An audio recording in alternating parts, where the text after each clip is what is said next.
Benvenuti in Piazza Sant'Ignazio, una delle piazze barocche più scenografiche di Roma, un vero gioiello architettonico. Questa piazza unica, progettata dal talentuoso architetto Filippo Raguzzini, incornicia la splendida chiesa di Sant'Ignazio di Loyola. La sua scenografia urbana è unica e teatrale, pensata per stupire e accogliere i visitatori in un abbraccio barocco. Filippo Raguzzini, con la sua visione innovativa, ha creato un capolavoro di urbanistica che ancora oggi affascina per la sua armonia e dinamicità. La piazza è un esempio sublime di architettura barocca, dove ogni elemento contribuisce a creare un'illusione prospettica e un senso di movimento. Le facciate curve degli edifici sembrano danzare intorno allo spazio centrale, guidando lo sguardo verso la maestosa chiesa di Sant'Ignazio. In questo video scopriremo insieme l'arte, la storia e le suggestioni di questa piazza, che sembra un palcoscenico barocco.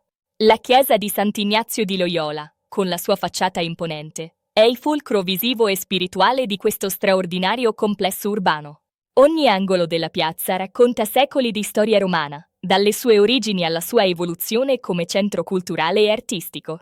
Le illusioni ottiche e le prospettive ingannevoli, tipiche del barocco, rendono la visita a Piazza Sant'Ignazio un'esperienza indimenticabile.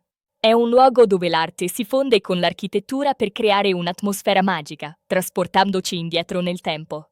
La piazza è un vero e proprio teatro a cielo aperto, dove la vita romana si svolge tra capolavori architettonici e scorci suggestivi.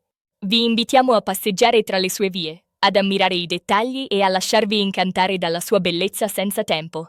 Piazza Sant'Ignazio non è solo un luogo da visitare, ma un'esperienza da vivere, un tuffo nel cuore del barocco romano.